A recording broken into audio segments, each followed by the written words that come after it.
Continuando nosso estudo de gases, vamos falar aqui sobre a densidade de um gás. Bom, imaginemos o seguinte, a gente tem um balão com um gás lá dentro.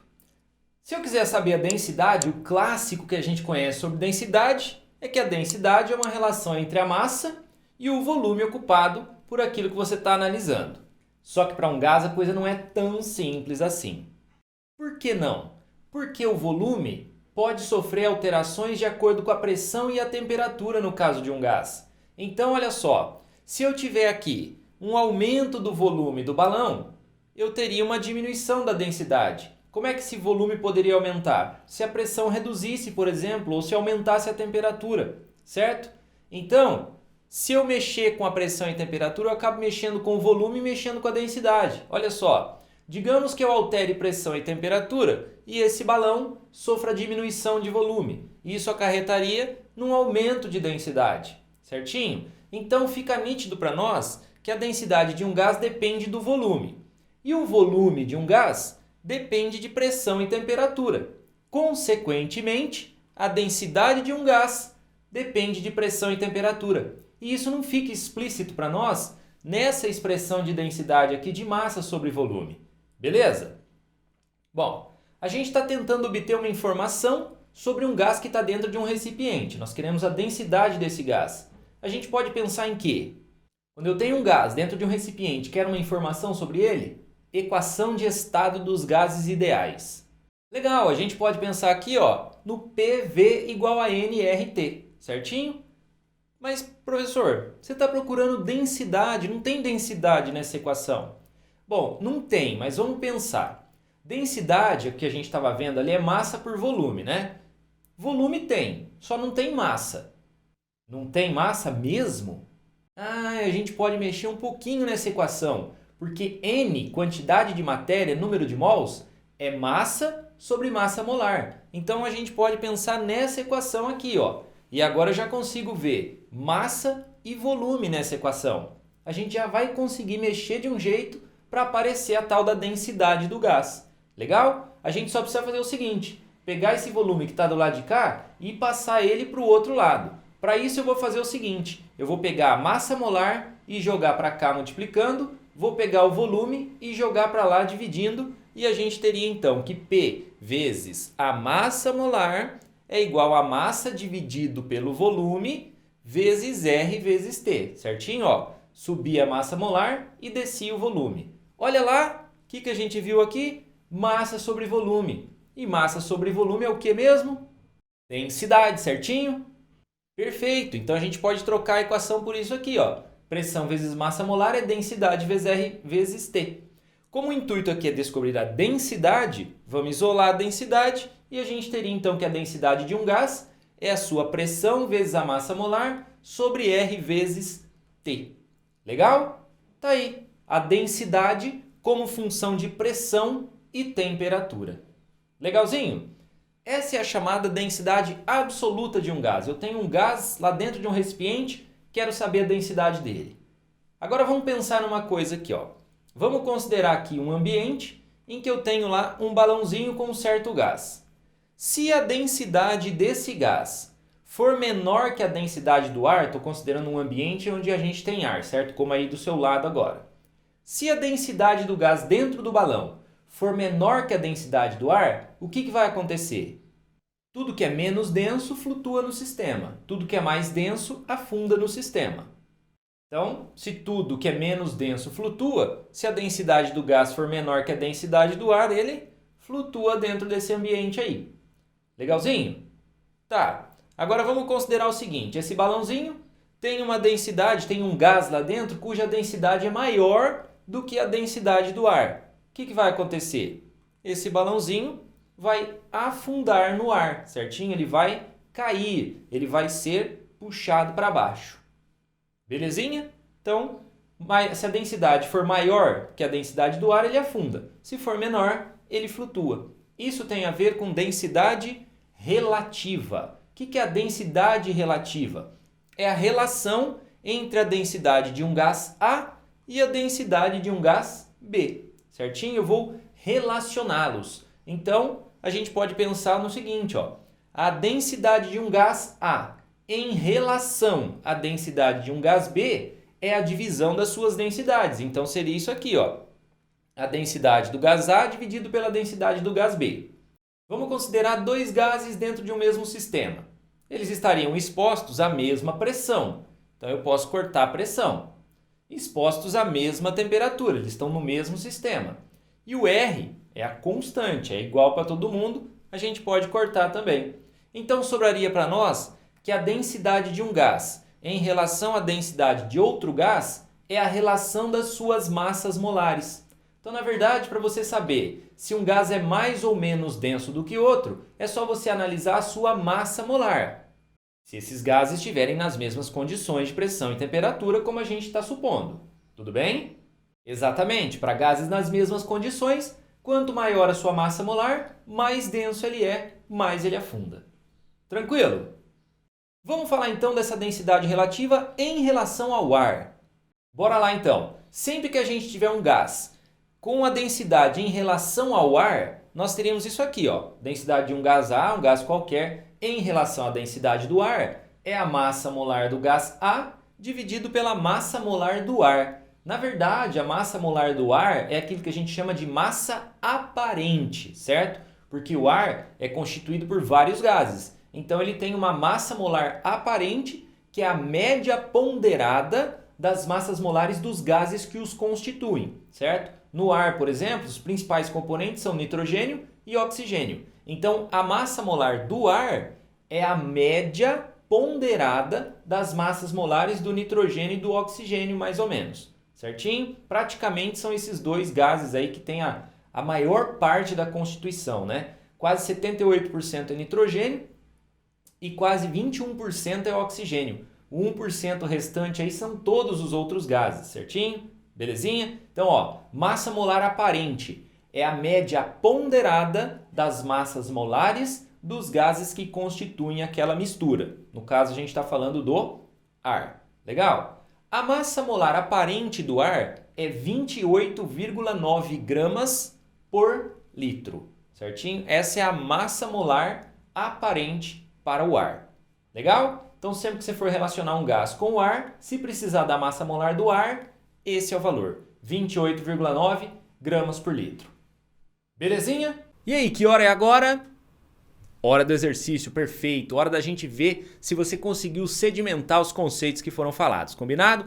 Se você quiser saber mais, ter o resumo teórico para acompanhar a aula, mais exercícios, listas de exercícios, tem o link abaixo aqui do site do Professor Marx. Dá uma passadinha lá depois dessa aula, combinado?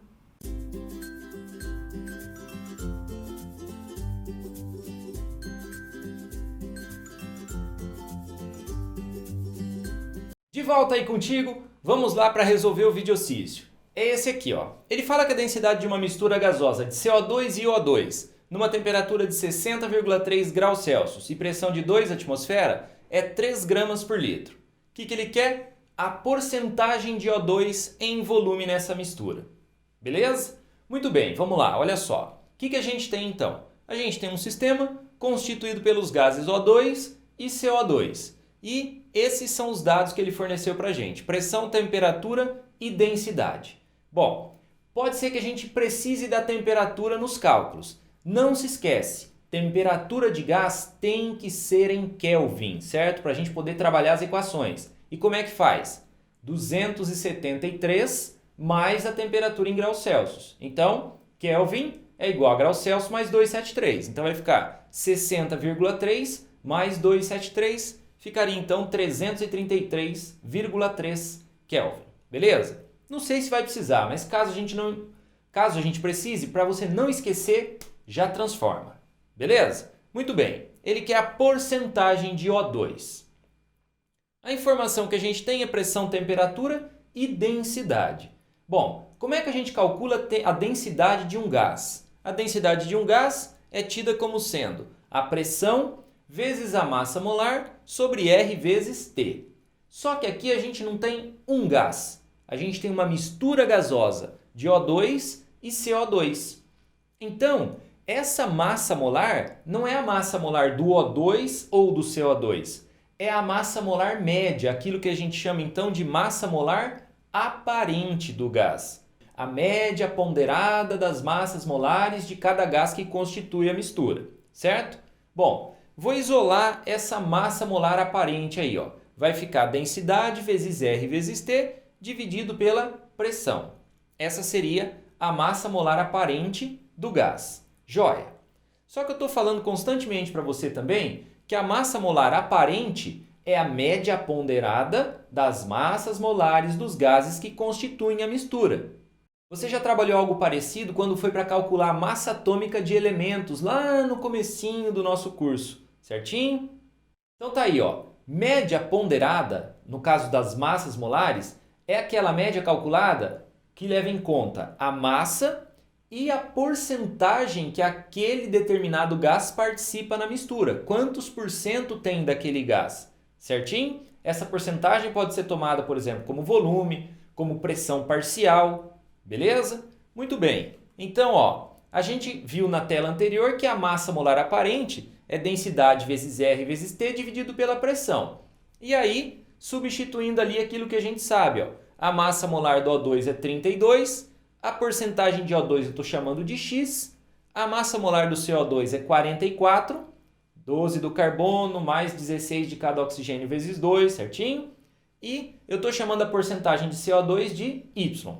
Tudo isso dividido por 100, beleza? Então, ó, a massa molar aparente eu troquei por densidade vezes R vezes T dividido pela pressão, que a gente viu na lousa anterior. E a segunda parte, a parte do lado direito, eu troquei pelas informações que a gente consegue, massas molares e as porcentagens. Tá bom? Muito bem, vamos lá.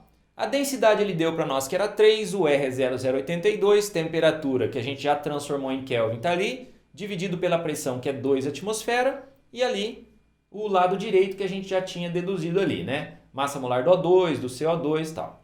Beleza? Ô professor, mas pelo que eu estou vendo ficou uma equação e ficaram duas incógnitas, o X e o Y.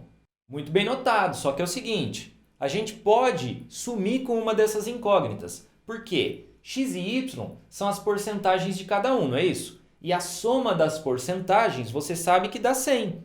Então, a porcentagem X do O2 mais a porcentagem Y do CO2 tem que dar 100%. Então, a gente pode dizer que o Y é 100 menos X, certinho? Então, no lugar do Y, eu vou colocar 100 menos X. Beleza? Então, ó, vou mudar de lousa, essa última expressão a gente vai voltar. Tá lá, ó, tudo isso que a gente deduziu. Vamos lá, vamos acompanhando, hein? Muito bem, vamos dar uma organizada lá no lado direito. Ó, vou deixar tudo normal aqui e vamos ver aquela multiplicação lá do 44 que multiplica 100 menos X. 44 vezes 100 vai dar 4.400. 44 vezes o menos x dá menos 44x sobre 100. Beleza? Vamos lá, dando mais uma organizadinha aqui, ó. O 100 que está dividindo lá na direita, eu vou jogar ele multiplicando aqui, ó, para o lado esquerdo. Então, beleza, joguei o 100 para o lado esquerdo. Legal? De novo, vou mudar de lousa e repetir essa última expressão. Tá aí, ó, a gente chegou aqui até agora. Tranquilo? Muito bem. Vamos continuar organizando, ó. 3 vezes 333,3 dá 999,9. Vamos aproximar ali para os 1000, tá? Então, ó, 1000 vezes 100 dividido por 2, certo? Ó, 3 vezes 333,3, eu joguei lá 1000 vezes 100 e do outro lado ali, ó, 32 menos 44x dá menos 12x, mais os 4.400. Beleza? Olha só. 0,082 vezes 1000 dá 82. Então, 82 vezes 100 por 2 é igual a menos 12x mais 4.400. 82 vezes 100 dá 8.200. Dividido por 2, 4.100. Então, fica 4.100 igual a menos 12x mais 4.400. Legal? Vou mudar de lousa repetindo a última linha. Tá lá. 4.100 menos 12x mais 4.400. Mudando aqui o 4.400 para a esquerda, nós teríamos essa expressão. 4.100 menos 4.400. Então, dá menos 300 igual a menos 12x. O menos a gente pode cortar, vai ficar 300 dividido por 12 é igual a x. Simplifica primeiro, tá? Por exemplo, simplificando por 3, por exemplo, ficaria 100 sobre 4. 100 sobre 4 é igual a 50 sobre 2, 50 sobre 2, 25% é o X, que é a porcentagem do O2, e a resposta do exercício é B. B de beleza? O exercício é meio longuinho, né? Mas a parte mais importante dele qual é? Você lembrar da massa aparente de uma mistura gasosa, a média ponderada das massas molares dos gases que constituem aquela mistura. Legalzinho? E é isso aí. Finalizamos. Espero que você tenha entendido tudo. Qualquer problema, qualquer coisa, deixe nos comentários. Eu vou gostar muito de saber o que você achou da aula ou que dúvidas que você teve. Combinado? Goodbye, como eles dizem lá.